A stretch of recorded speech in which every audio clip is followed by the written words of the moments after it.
And we're live. All right. Back with the Mortgage Geek here. Someone's phone ringing. Is this the Mortgage Geek's phone ringing? You owe $5 to the pot. Yeah. You own the phone ringing jar. My bad. David Butler here as well. Great to have you back on the show. Nice to be here, Derek. Lot going on right now in the market. Tons of movement. We were just talking about that huge price reduction that I was talking about yesterday on a coaching call I was doing for the loan officers at Cornerstone. That, you know, like, hey, like some sellers are like, okay, we're in Virginia. We don't want to make another payment on the house back in California. David, please sell the house. Yeah. And that's how that one happened. And there's another one too. Also, that was almost the exact same statistics as the one that you shared with us, where it was like a $700,000 house. They did a $100,000 price reduction. Sellers don't call and say, hey, David, I think we should do a $100,000 price reduction. No. Sellers call and say, I want to sell the house. Get me out from under it. We bought in 2012. We have equity. I don't care anymore. I don't want to make the payment. I want that thing done. And then you say, okay, can I do what I need to do to sell the house then? Yeah. Right? Yeah. Like when you see a $100,000 price reduction, that is not coming from the seller. That's not even a suggestion the agent is probably making. That's the seller giving the agent the reins to sell the house. Would you agree? Yeah, that's exactly it. You know, it's giving the agent the opportunity to do something creative, you know, kind of break it outside the box so that they can get those offers in and move it. Yeah. Because you were just telling me what was the outcome of that? The drop of $100,000. Yeah, so it was a $100,000 price reduction because the house had been on the market, wasn't seeing any activity, wasn't seeing any action. Drop it $100,000, they got 15 offers, 16 offers, drove it almost back up to the asking price that they'd originally been asking for. So, I mean, that's creative. That's the way through the obstacle. Go. Yeah. So sometimes it especially pays, if you have a good agent, to let them do their job. Right. Absolutely. Let them do their job. Yeah. Especially if the home's not selling with your ideas. Yeah.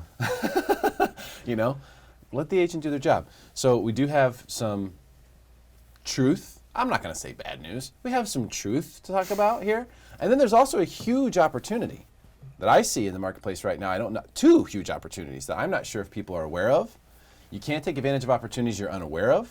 So we're here to make you smarter than everyone else, and those opportunities are things we're going to be talking about. First and foremost, though, Mortgage Geek, yesterday was like a monumentous day in mortgage bonds, where it was like the largest single-day hammering Since the election. of rates in 2 years. Yeah. And it took us back to levels, it broke several records. There was a 7-year record that was broken as well. And we now have the Fed in full force now. Now they actually have the gas all the way down on the mortgage bond selling, the opposite of quantitative easing. Yeah. $50 billion a month just started this month. I mean, they're going in that direction because our economic strength is one of like the best that it has been in 10 years, right? So we're done holding off just because of the market saying, oh, we don't want to raise interest rates. It's like, hey, everyone needs to make money. The government cannot be holding bonds. We got to sell these things. We're also selling them, you know, to the other rest of the world. Yeah. So we got to release those. And so the time is here.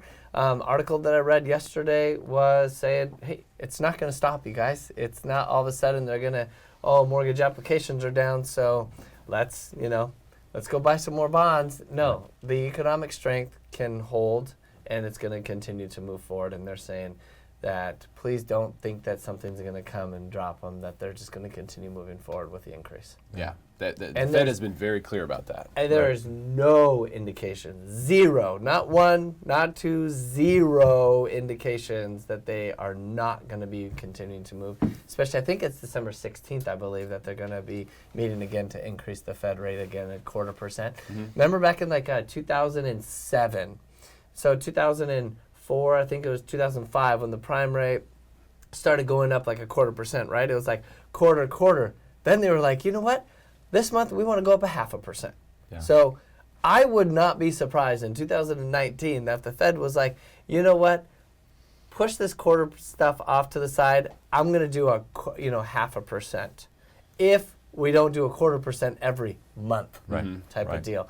You guys, it's a remake of what we saw back in like 2005, 6, 7. I mean, it went from 3.25% to 8.25%. I don't think it ever stopped. It was just marching. So we're here. Yeah, it's and good. So it is good. It is good. Extremely I like healthy. It. like, first of all, for savers out there, just so you know, you can get like a CD at like 3%. You can get like a 1-year CD at 3%. Your money will actually make money. So if you leave, Yeah. you leave it at the bank. So there is a silver lining there, and that's Yeah, not even one of the absolutely. opportunities we're talking about today. Yeah.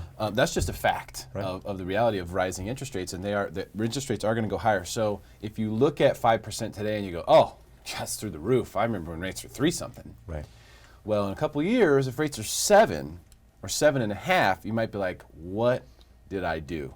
What did I miss out on? Because remember, when you lock into an interest rate, if rates go lower, you can always refinance. Right. Yeah. Rates perfect. go higher, and you didn't lock in, you're just SOL. What do you think, David, what do you think happens when the interest rates are increasing, right? What are you seeing right now is that really going to be a knee-jerk reaction to, hey, I'm not going to put my house on the market, or I am going to be putting my house on the market as fast as possible? Good point. Are the prices going to stay stable? Like, in your profession, right, we have seen this before. So is it a knee-jerk reaction, or is it a little bit slower, like, movement that we see on the real estate side? I think it's a little on the slower side, not so much knee-jerk. Okay. On the seller side, I don't think that they pay as much attention to the interest rates, right? If the Really? seller's going to sell because they have a life change or job change, so they're selling because they need to sell. Now, some of them are strategic about that, and they're trying to capitalize on the market. But I think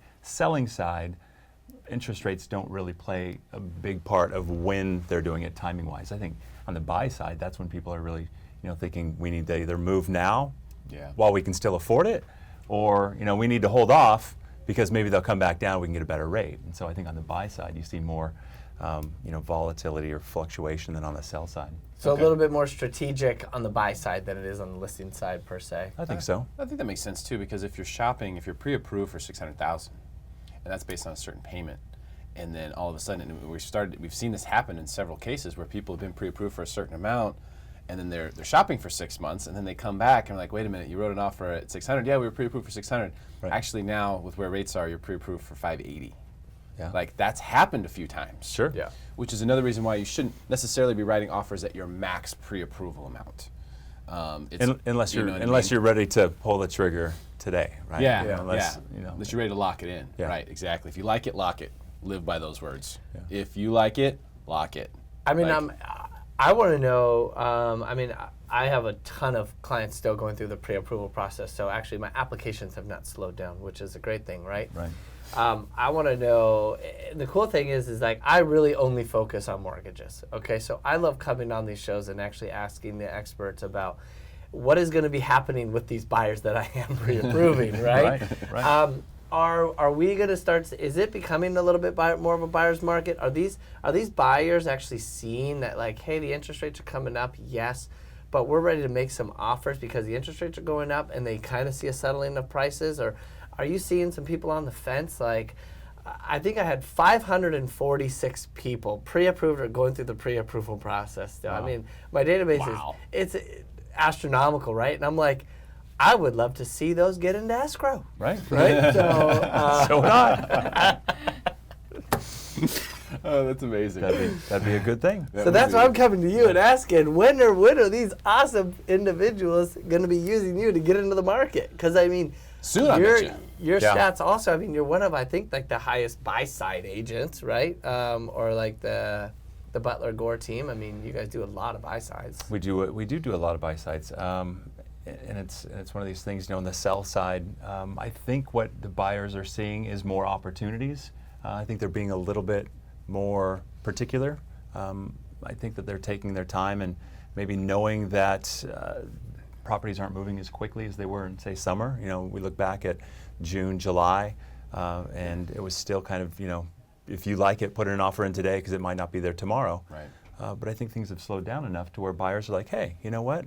I'm looking for a deal. I think more and more buyers are looking for a deal, and they're willing to put in a low ball offer or a lower offer to try to see if there's a deal to be had. And if it's not, then I think that they're being patient and looking at other options. And so I think it is kind of maybe pulling out buying cycles a little bit. Days on market are kind of creeping up a little bit from what we saw beginning of the They year, are. middle of the year. So Yeah, and it's a tough situation to be in as an agent, especially with listings, because the seller, the comps support a certain value. right.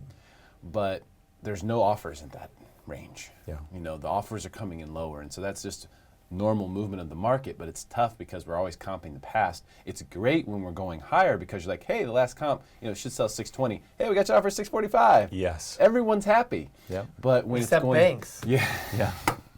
but when it's going the other way, that's tougher conversation to have with the seller. Like, well, I know we have comps at this, you know, this amount, and I know you think yours should sell for more because your house is better. Yeah. But really, we should expect offers lower. That's a tough conversation to have. It's so true, and that's a conversation that you have to have, and it's not easy because they see that the house down the street in July sold for X, and to your point, my house is better than that one, so I should get that much more.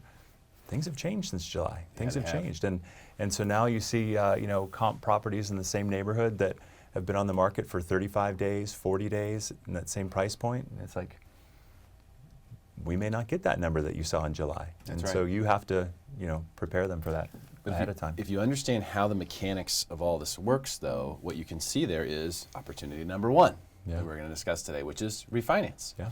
Particularly for cash out. If someone wants to do an equity reposition, Yep. right? Reposition equity from my home, like, hey, you did great, you bought your house in 2010, or sorry, 2010, or you bought your house in 2011, or even 2012, and you have all this equity, but you don't want to go anywhere. Right. I don't want to move. I like my house, Yeah. and I have all this equity, and that's great, but I can't sell. People think they either have to sell and buy something else or sell and rent to get their equity. You don't. Right. You refinance, lock in an interest rate. A lot of people have adjustable rates out there too, by the way. Tons of adjustable rates. Credit unions are doing a lot of in-house loans. Yeah, 5 arms, 5-1 arms, all 7-1 day. arms. Yeah. Yeah, they were. They're out there all over the More place. people. I just had an LOE come across. It was very interesting. It was my payment went up $1,500 because my loan officer didn't tell me about my 10-1 arm coming. Wow. And I'm like, okay. There's only 3 pages. Like, I need you to take ownership and just read that. Yeah. You know what I mean? It's like, well, you know, we, you know, had to foreclose because our payment went up. And I was like, in like the best refinance time ever that you could have locked in at a 4% or 3.5%, you should have done that, Yeah. right? So Yeah. I think that people hold off. It's weird what I see. People hold off and don't refinance when they should. And then the people that shouldn't be refinancing are trying to refinance. And I'm like, hold on. Hey, if you have a lump sum of cash, don't refinance. Just recast, okay? Yeah. Save the same purpose. Don't go through the re-amortization because that costs you more money. That's true. Oh, I didn't realize. I'm like, even if you're saving 2%, you've been in your home for 10 years. Don't refi. Right. Yeah. Like, Right. do not. Like, you've already paid the interest, right? Yeah. But on the flip side, oh, I want a rate and term. No, right now, cash out. Go buy another place. Yeah. You know, and use that capital and Reposition more the down equity payment. into something Exactly. else. Even with, you know, CD rates where they are. If you understand the difference between simple interest and compound interest, you can easily make sense of just simply taking money and stashing it. Yeah. You know, I mean, it makes total sense, especially over a long period of time. But to get back to the opportunity, Yeah. is that homes are legitimately going to appraise for probably more than what they would sell for right now. Because comps are there, Yep. buyers aren't really. So your house, you may think, well, my house should sell for that $700,000 mark. Right. Shouldn't have to make a $100,000 price concession first, but your house probably will appraise for $700,000 Right. absolutely, because that's what the supporting data is. because the supporting data is there. Yeah. exactly So it. legitimately appraised. So if you want to take advantage of the equity that you've built and reposition those assets into another investment, or if you know you're just the kind of person who likes to look at cash and savings and that makes you feel good and you Yeah. sleep at night and you get a warm fuzzy, you can do that. Now's the time where you can do that and you can actually make sense of it because of the fact that interest rates have gone up. When interest was so low, it almost never made sense to do that. No. Because when CD rates are, you know, fixed income is like under 1%, it's hard for that to pencil. It But when- just does not No, pencil. it doesn't pencil, Yeah. but when you can Yeah. compound 3.5%, you know, that starts to really pencil, Yeah. especially against your simple interest 5.5% mortgage, Right. you know, which is linear, unlike the compounding interest Correct. on the other side. So there's a humongous opportunity right now to refinance before rates get out of control. I mean, we don't know how high they're going, but we know that all indications are They're going higher rates. Yeah. So that middle area, like you're saying, you know, the 3 to maybe 5 or 600,000, that really hasn't seen a lot of decrease, right? It's still like a really strong market. So if you are looking to move up in Carmel Valley, Del Mar, and you know those other areas, you could definitely cash out, refinance, keep your place, use the departing residence rent, and go and purchase now your next home, right? And still have both of your places at that point. As long as you are not like trying to buy. I'll walk you through on the financing side, so if anyone ever wants to call. But what would you say to those buyers or to those people that are looking up, you know, to move up, because that market and the higher price has come down a little bit? Yeah, well, and that's just it. If you're going from, you know, if you've got a family that's growing, or you're just looking to get into something bigger, and you're going from a 600,000 range. Those homes are still moving pretty quick, right? I mean, the lower end of the scale, that's still, you know, your young buyers, your first-time buyers, people that can afford those homes. So they're still moving. But if you're stepping up and trying to move into the 800,000-900,000 range, those have slowed down a little bit, right? Prices have kind of pulled back, and so it might be a great time to think about, you know, moving out of the smaller place and upsizing. I think it's an amazing time, and this is the second huge opportunity we want to make you aware of today, because we're trying to make you smarter than everyone else, which is why you need to share this video, because your friends deserve to be smarter than everyone else too. And the facts are, I always use the mantra of, you want to move up in a down market and move down in an up market, right? So moving down might be some challenges right now, and that's good for people to know. Like, you might have some challenges. You might have challenges selling your home, and you might have challenges getting in right this moment. But the reverse is also true. Moving up, this could be like a perfect storm. If you're trying to move up, meaning that you're wanting to move into a bigger home or a home that's more expensive, maybe it's not bigger, maybe it's just coastal. Hey, our dream was always to move to the coast or whatever. But if you're moving up in price range, you could really potentially have your cake and eat it too right here. You could sell your home comfortably, quickly, and easily for a totally fair price that's really close to what you think, and you could get a deal, maybe even a steal on your move-up purchase, and really control both transactions, which is difficult and almost impossible in this marketplace. That opportunity hasn't existed for years. Are we seeing more acceptance on contingent offers now that the market is kind of settling down? I mean, it is. I mean, and you know, during the summer, if we were working with sellers, we were hesitant to accept a contingent offer. I mean, when you've got 2 or 3 that, you know, are ready to move forward, you know, I coach my sellers. Why would we, you know, take that additional risk? But now when that's the only offer you have, sure, we'll look at that offer, absolutely. So yeah, contingent offers, contingent upon selling that, you know, lesser priced home that you're currently in, absolutely, it's, you know, being looked at. Dominoes are lining up, man. We're starting to get 3, 4, 5-legged deals. You know what I mean? Like, those are we were literally just talking about this like 6 months ago. Yeah. Like, you know, that's why I did a lot of those, you know, bridge loans and recasts. No one's really coming to me about these bridge loans, even though we still have them available. It's just less and less because offers are getting more, you know, accepted. And it's like, yeah, no, they're totally contingent. I'm just going to put my house on the market. And some, well, I know that one got accepted. I was like, well, my house goes on the market, you know, but I just got an acceptance over here. I'm like, you don't even have your house on the market yet, and they accepted the contingent offer. So, I mean, this is completely, I mean, that's a one-off, hopefully. When you don't have another offer, you know what I mean? Like, there are a lot of people out there, there's a lot of sellers, there's a lot of good agents too with listings that are like, I don't have any offers right now. We'd love to have an offer. My seller would love to have an offer. I would love to have an offer. We don't have one. So then it's just a question of market time.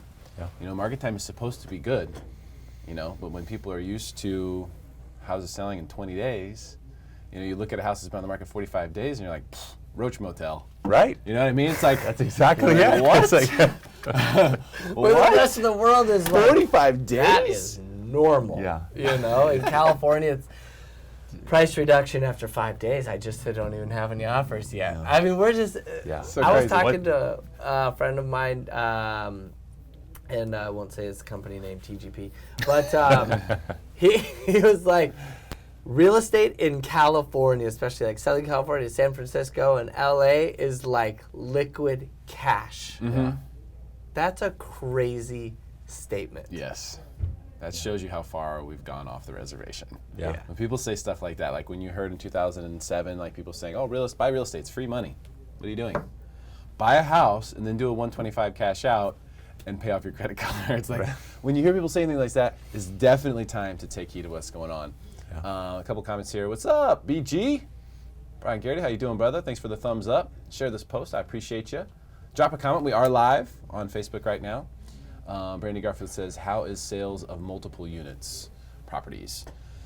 Multi-units, I thought multi-units were going to be the thing that saved 2018. So just to go all the way back, January 2017 is when I made my now infamous video, when will the San Diego real estate market crash? So it was January 2017. So I was sort of saying, hey, in 2 to 3 years, here's what we can expect. And we're starting to see that now. And I thought maybe this granny flat, the ADUs, the multi-units. I thought that was going to take off. I was like, you know what? This could save the day. This could make everything make sense again.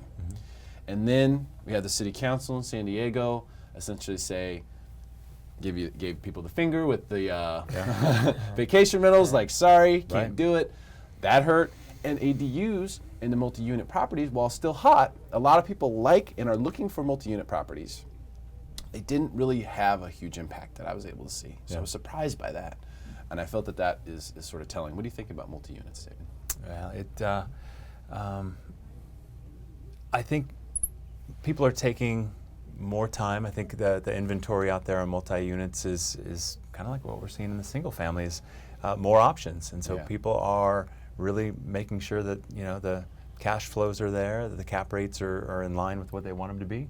I think that with multi-units, buyers are taking their time to make sure that it's something that fits their needs. And so, we've got, a property that we've got down in Mission Beach.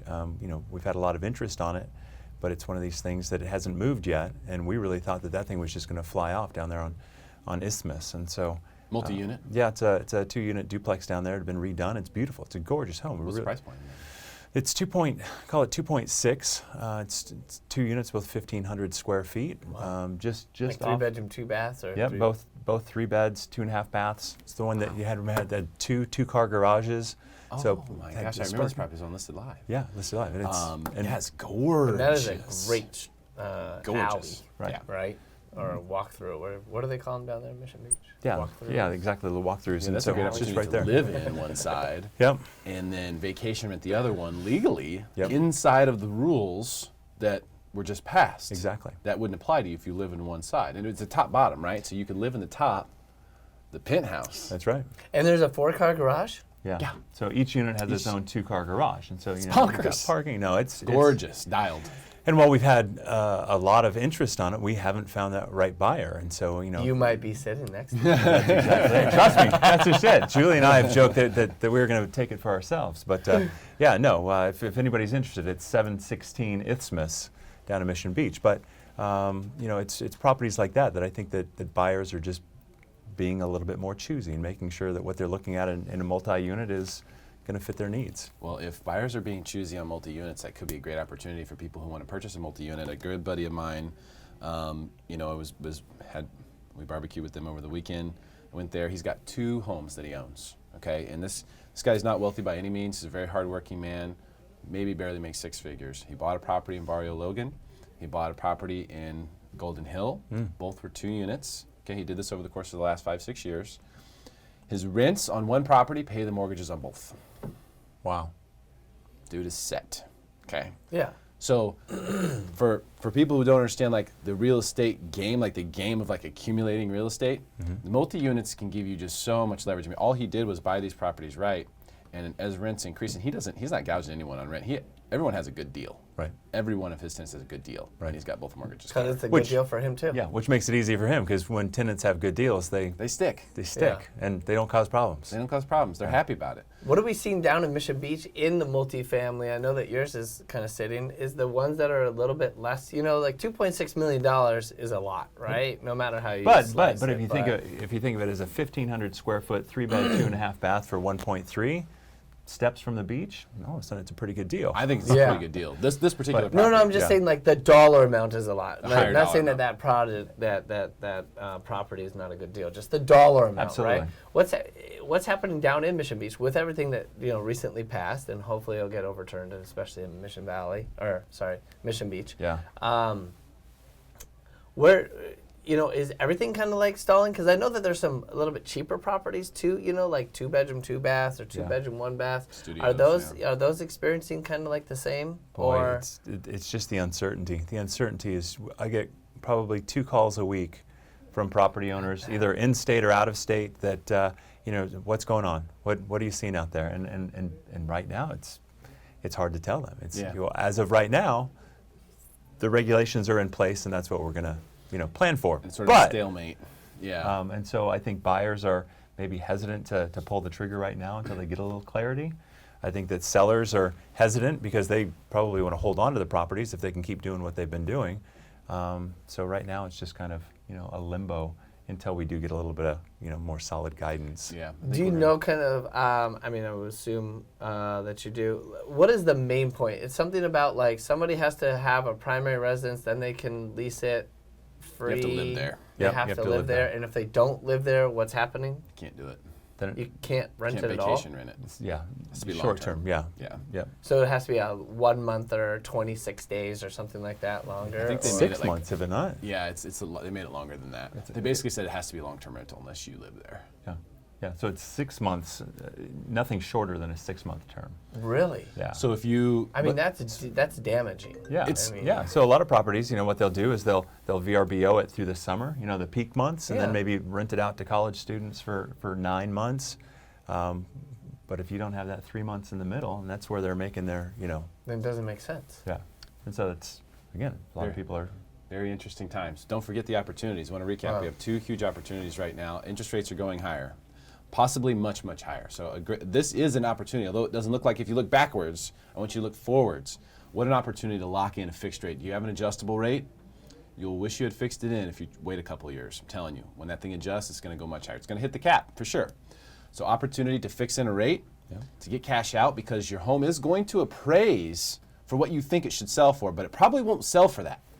And it'll only praise for that for so long until comp bombs start landing in your neighborhood. So an opportunity to get cash out, reposition equity, look at different ways to diversify yourself, take advantage of the fact that you bought your property right. This is a way to do it without having to sell it. If you are a move-up buyer, here's big opportunity number 2. Move-up buying makes a lot of sense in this exact environment. And however long this exact environment is going to last, we do not know. But if you can move up and be in control as a seller in a home that's priced around the median in San Diego, let's say $600,000 or less, you can be in control as a seller. And on your move-up, you can be in control as a buyer. What an awesome opportunity. Sean Cahan, the Mortgage Geek, thank you so much for coming, brother. It's always great to see you. Yeah, thanks for David coming on Butler, the show. thank you so much, man, for coming in today. It's great to see you. Always good to be here. And access your expertise. Share this video, make your friends smarter than everyone else, and we'll be back with more great content coming up later today.